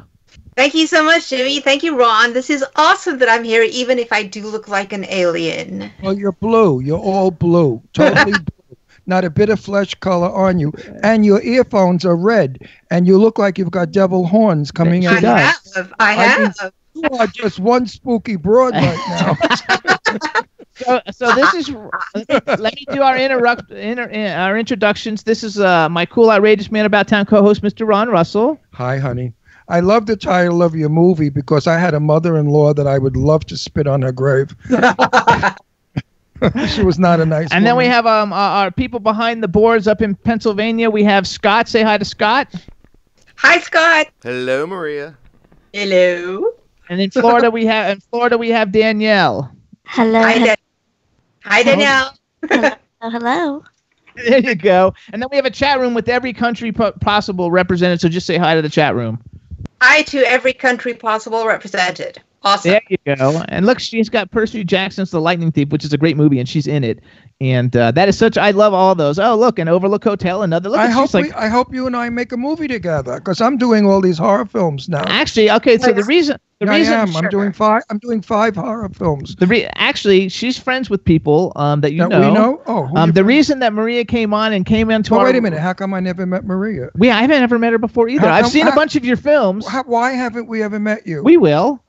I've met a bunch. I've seen a bunch of your films, and the reason she came on is because Churchill said, "Hey, you guys should have Maria Olsen on," and so. Then you possibly you could be in a Churchill film, and I'm in 3 of his films, so maybe we'll work together. That. Wouldn't that be fun? That would be amazing. Yes, I would love that. That would be. I'm crazy. So on the where set. are you actually? Where are you actually from? Because I read in your bio that you came to the U.S. in 2005. Where did you come from? Mars. Yeah, Mars. That's why I'm blue. A little town in South Africa called East London, which is on the southeast coast of South Africa. Oh my gosh! Because I have to say, so she's been here for 14 years. She's done like 300 movies. Well, it's called talent. When you have talent, you work. When you don't have talent, you sit home wanting to work. So obviously, she's a talented. Have I ever seen you have I ever seen her? I don't think you saw Percy Jackson. I've seen it like 10 times. I spit on your grave. I haven't. No. This is coming out. So so let's talk about that one first, and then we'll talk about other things. So spit is not out. I Spit on Your Grave, Deja Vu, and it's the sequel to the 1970s I Spit on Your Grave, right? Right, totally, yes. But you are not in the 1970 film. No. But my character is. What? Because I saw the 1970 film. Is. Yes, if you remember Johnny, the ringleader of the gang who attacks Jennifer Hills, he has the service station, the gas station, and you see his wife in like one very small scene. And I play his wife like X number of years on. So my character comes back, but obviously it's not the same actress playing her. But yeah. Right. And Camille Keaton, who was the star of that one, is also the star of this one. Yes, she is. She comes back reprising her role as Jennifer Hills. We have the same writer-director, Mayor Zarki. It's amazing. It's such a wonderful opportunity, and I'm so glad to have been associated with that and in that film. Oh my God! Anybody we know that's in that film? Jim Tavares in it. We met him at a premiere recently. Yeah. Camille Keaton is in it. She's in it. Yeah.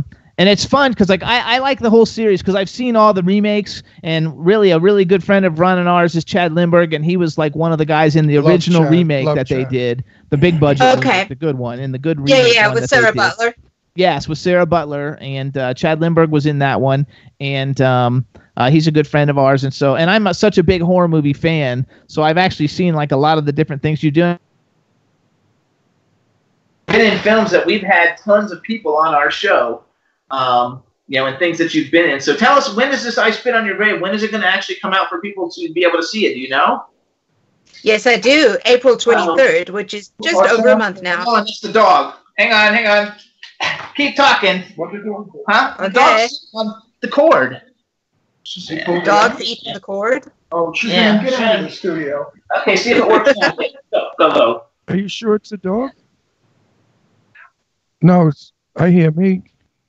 Yeah, there was a difference in your sound. Yeah, we're back. Yeah, we have a 132-pound bull mastiff feline dog, and he likes to lay on our legs. He comes in the studio to visit. He's a rescue. I was so afraid that was going to happen. I just knew that was going to happen. Anyway, we're back. Deja vu. So go. Yeah, Deja Vu. Tell us. So I missed what you said. Tell us, when is it coming out? On April 23rd, which is just over a month from now. Oh my God, I can't wait for this film to come out. Are you doing a red carpet premiere here in LA? I believe so, yes. I'm waiting on the date, but I believe that's going to happen. Well, we're invited. I'll get us invited. I can neither confirm nor deny. I will find I'm just an actor. We have almost 5 million viewers, so if we say it's good, we have 5 million people going to see that film because they trust Jimmy and I. We never lie. If we don't like something, it's going to be great. The trailer is so amazing, and you were so creepy in the trailer. It's not even funny. I was like, oh my God, that's just freaking scary. So I think that you've created such a great niche to play unique characters in films. And that's probably why you get booked all the time, because I looked on your IMDb and you have 52 upcoming projects. Did she really do 300 films? Well, let's see. Hold on. I took this off her bio. First of all, she's got 50. If you go on, you guys look up Maria Olsen, because that'll help her IMDb star meter. Check it out. And she's got 52 upcoming projects. And since she's been here in 2005, she's done 25 stage plays. She's directed 3 plays. She's done 100 feature films, 100 shorts, 15 web series, 15 music videos, and 5 voiceover gigs. And she's got 52 upcoming projects. Wow! So all of She's that a freaking working bitch, boy. All of that work, and you have a total income of $300. That's wonderful. That's per year, yeah.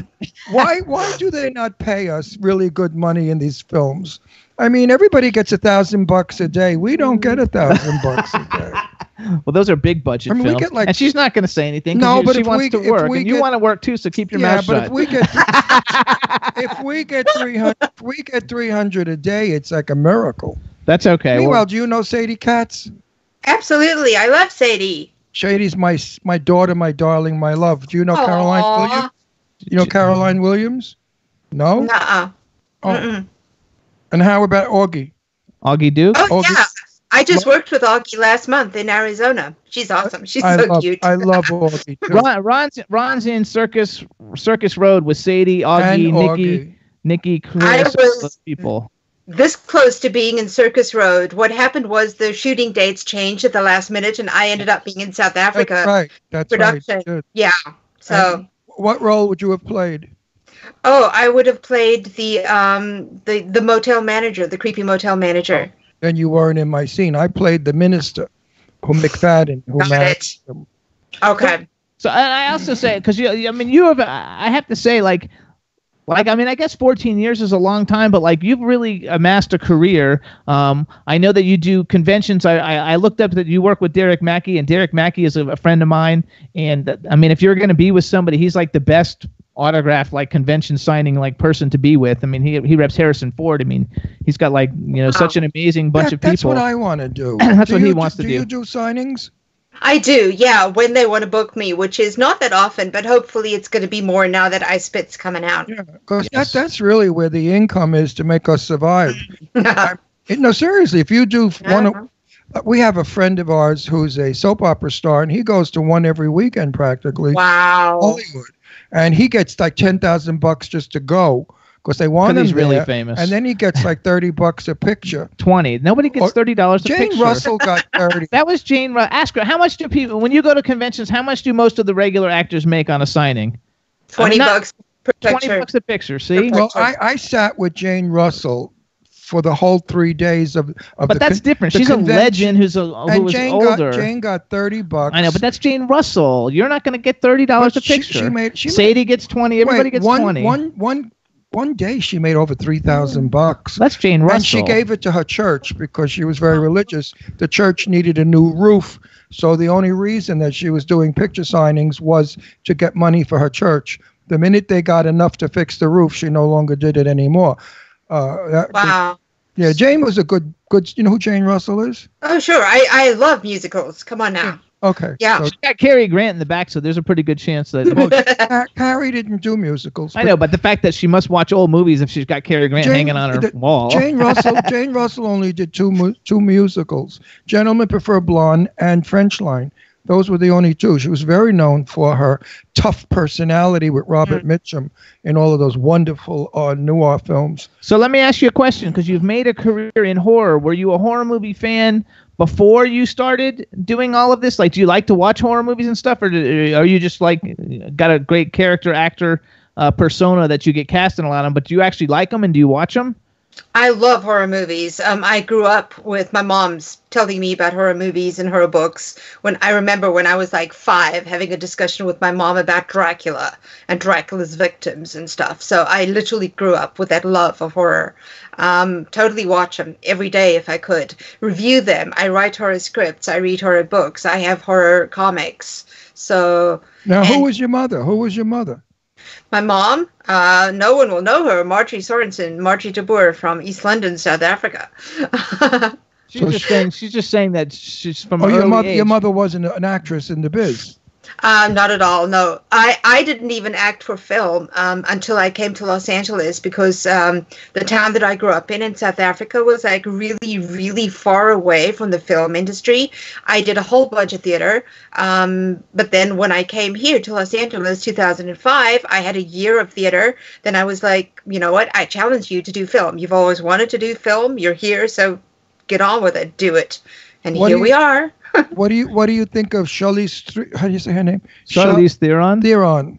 She's from South Africa. She is. She's amazing. I love her work. I've never met her. I have never worked with her, but I really love her work. And I love awesome. her. She's so beautiful. My God, is Yes. she not the most? She's our nowadays Grace Kelly. I always said, as beautiful as Grace Kelly was. So let me a good actress too. Let me do a little bit of bragging. I'd like to work with her also. Hang on, let me do a little bragging. So anybody, if you haven't like heard of Maria Olsen, I'm sure you've seen some of the films she's been in. She was in American Horror Story, Paranormal Activity 3, Agoraphobia with Cassie Skirbo and Tony Todd. They've both been on our show and our friends. I love Tony. Love Tony. Grizzled with Donna Lee Heising, Victoria DeMare, and Bill Oberst Jr. They've all been on our show. Abducted with Scout Taylor Compton, Michael Urie, and Ken Davician, and they haven't been on our show, but we've met all of them at events, so we know all of them. I know Michael. Yeah, we know Michael Urie. She's also Percy Jackson and the Olympians, The Lightning Thief, which is like a great movie. Lords of Salem, that's a Rob Zombie's film. She's got a movie called The Sunday Night Slaughter that she's in, and you're also the executive producer with Brad Potts, who I know. Felissa Rose has been on the show, and Corey Feldman. We're good friends with Felissa. Yeah, we're friends with Felissa. You have your own production company called Monster Works 66, and you have a film coming out, and this I don't know when this is coming out, but it's called Cockroaches. Like, is that already out? No, it's actually a crime drama, Cockroaches. Oh, I was gonna say, like, is it really gonna be a movie with a bunch of cockroaches? Because like that would creep me. I would never be in that film. No. I'm going to be shooting a film soon. And I'm hoping that they do not have rats running around the set, because the rats are part of the film. I will have a lot of problem with that. I mean, rats I ski. So what are some of your favorite things I want to ask you one question. Okay. I love films about witches. What do you think about, don't you too? Don't you love the witch film? I think the witch character is the most fascinating of all and the most scariest in a very quiet way. Plus, we love Hocus Pocus. We watch it every year. No, but I love witches. So, how many witches have you played? Oh, wow! I haven't counted actually. I've played from stupid caricature witches, like in the Harry Potter series I was part of, to actual immortal, like body and soul stealing, powerful, incredibly powerful witches in Mark of the Witch. I've played at least 10 or 15 times. I've played witches. I love playing witches. It's amazing. I would like to play a warlock. I would really Warlock was a cool movie. I could be a good warlock too. I look like one. I love it. So if there's a stereotype for a warlock, do you have certain horror films of yours that you're the most like, that you think, oh my God, this is some of my best ones and I love these? Or do you have like a favorite or one or two that I've been in? Yeah, that you've been in. I never choose a favorite. I've been asked that a lot, and I never choose one. Smart. I will give you maybe 5 that I loved that particular day, but I'll never choose a fave. Very smart. Do not discuss your politics and do not discuss your favorite movies. But you got so many really like good ones, and with so many people that we know that we've been on this. Because I was looking on your IMDb and I was like, oh my gosh, like we know all the same people. I can't believe we've never actually like met before. Yeah, how's that? Yeah. Like, where do you live in LA? You live in LA? I do. Yes. How come you've never gone to any of the red carpets that we're at? I'll make sure that when we're going to them that you know that they're about. We're going to get her to go to a red carpet. Because I'm actually I'm a publicist, and a lot of my clients are big horror movie stars. Yeah, so we go to every red carpet. So like I get everybody like invited. So like when we have stuff, I'll get you. Let's get her invited to Churchill's film that he just did in Florida. They're going to have she'll get invited to Churchill's anyway. Yeah, they're going to have a big red carpet for that one. Nation's Fire. Yeah, I was looking at all of these pictures, and I was chatting with him yesterday. I think it looks amazing. Yes, it looks terrific. It looked really fun. So, okay, so upcoming you have, besides I Spit on Your Grave, what? Tell us a little bit about the Sunday Night Slaughter, because you're the executive producing it too. Is that through your production company? It was originally, yes, quite a few years back, 2012 actually. Edward Payson from An Anti-Hero Production and myself, we started to fundraise for Sunday Night Slaughter, and I was part of shooting the first 3 of the segments. It's a horror anthology. And then, unfortunately, I had to take a year off to help my dad get his permanent residency in the country, buy a house, etc. So I sort of put producing to the background a little bit. But I know Sunday Night Slaughter is almost out of post. I actually recorded some ADR about a week ago on it. Oh, and good for it was you. a lot of fun.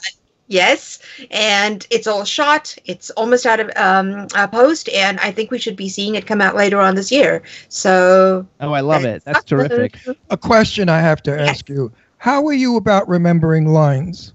Oh, I'm fine. I've never had an issue with learning my lines. And actually, I have noticed that the more I'm learning, specifically now when I have so many auditions and projects, I'm learning them more easily than ever. It's like a muscle. The more you use it, the easier it works for you. Really, it is. Well, I hope my muscle works, because I'm 78 and I'm having a little bit of a problem remembering lines, and I sort of improvise, which is good, because I keep the subject going. I just give it my own kind of a wordage. Some directors encourage it and others do not. The ones that encourage it get the best performance out of me. The ones that do not, the performance is not so hot. So the question to you now is, would you prefer to improvise or go by the line? I'm going to say a combination of both. I need to know what my line is. I'm never really a fan of improv, but I also like to have the freedom to change it up even a little bit if I feel the need, and I'm very much an in-the-moment actor. Yeah. I know my friend Jamie Bernadette, who, by the way, stars in I Spit on Your Grave Deja Vu as Jennifer Hills' daughter. She works in television a lot, and there you have to be word perfect. You can't change the to or whatever it is. Word perfect. And I prefer the freedom that, like, indie film especially gives you. I know my lines. I'm coming in there. I'm going to say my lines. But every so often, I might change it up just slightly, be it a word or a phrase or the phrasing of a phrase or something like that. And I like that freedom. I don't like full-on improv, because I'm like, actually, I'm here to interpret the writer's artistry, not just give my own take on whatever comes into my head. That's the key word, artists, perfection. I did a script years back where I was supposed to be a very tough Brooklyn cop. And the script read something, I'll make it up now, like, I don't think you should have that gun in your hand.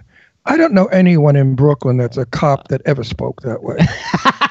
So I told the writer and director, this stinks. I'm going to sound like a faggot cop. And I have to play straight. So I changed it and I said, I don't think anybody ever had a gun in their hand like this. And he looked at me and he said, oh, is that how they speak in Brooklyn? I said, yeah, I'm from Brooklyn.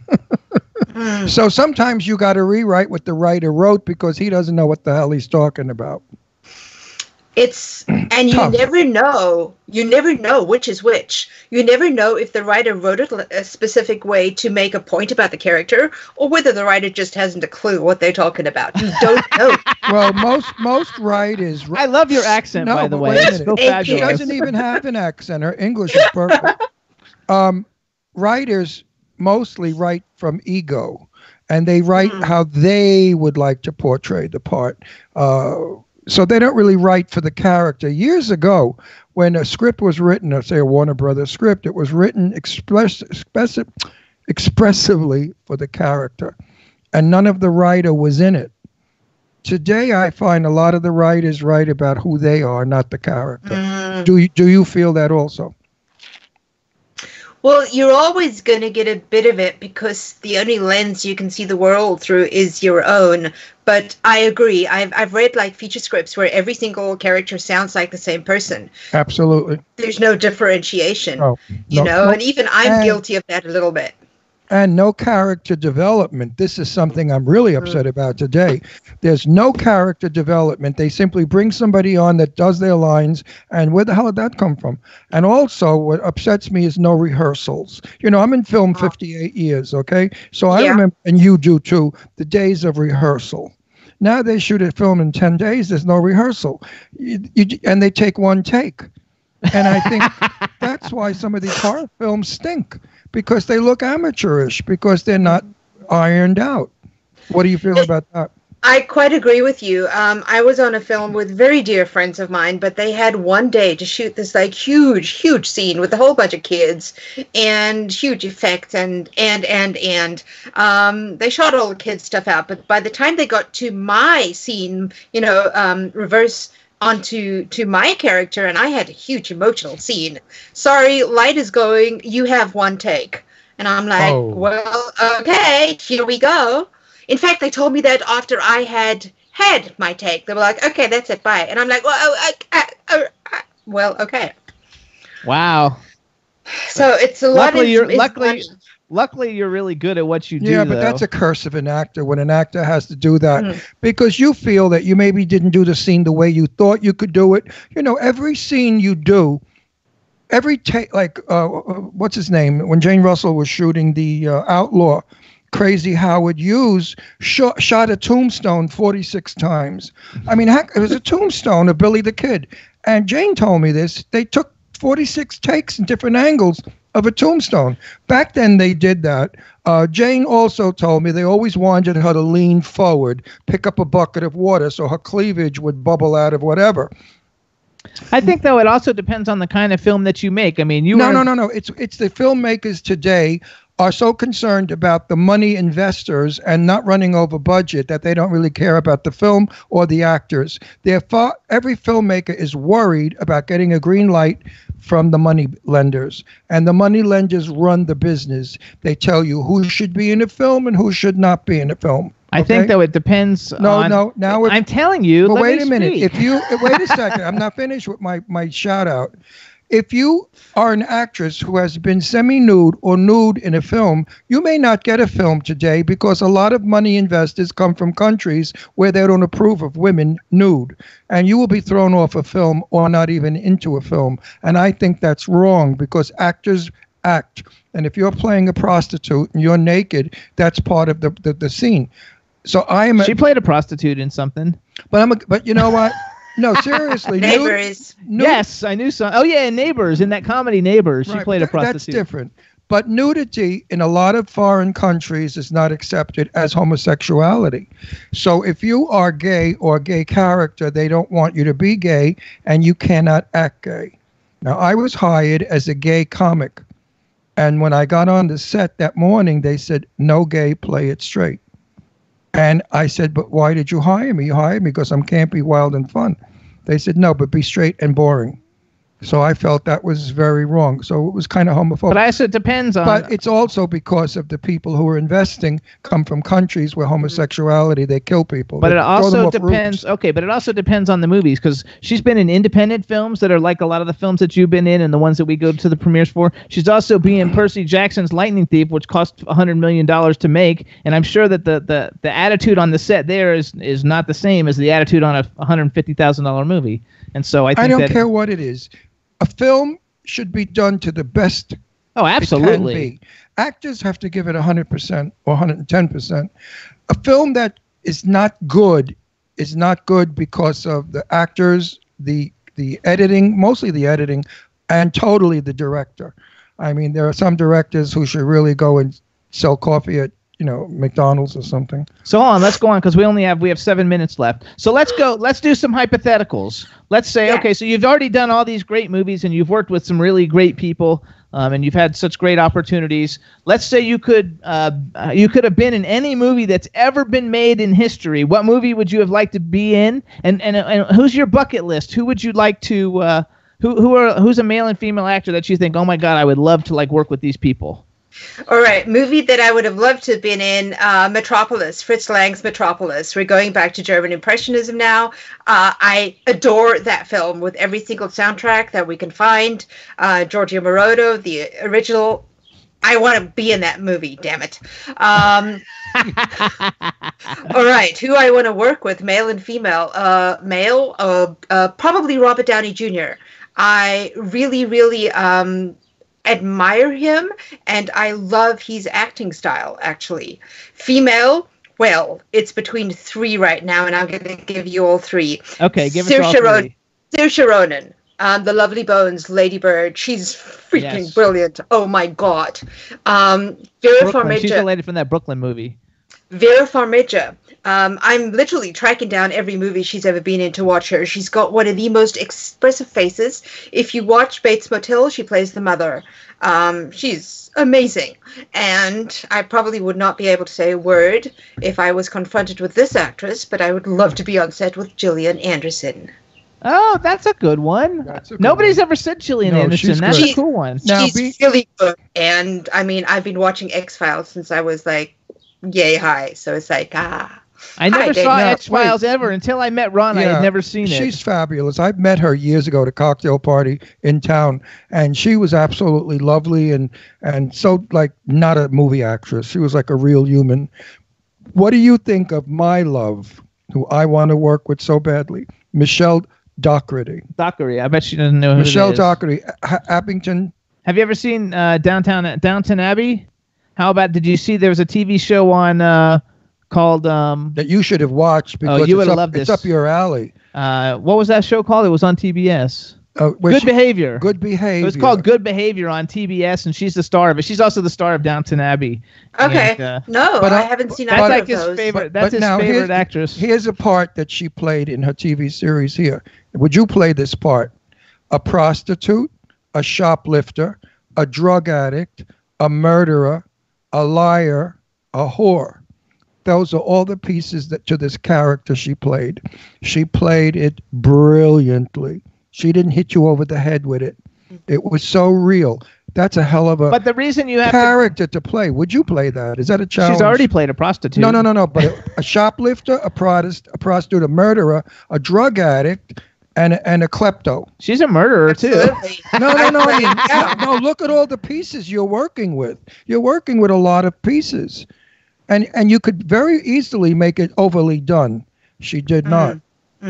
You have to understand it in context, though, because she played Lady Mary on Downton Abbey, who was the most prim and proper, wealthiest like lady on the planet. Right. And then her next role after that, she's like playing like something that's 100% polar opposite, and she's such a fabulous actress. One of her lines from Abby was, a cop said, "But lady, listen to me." And she said, no, he said, "But ma'am, listen to me."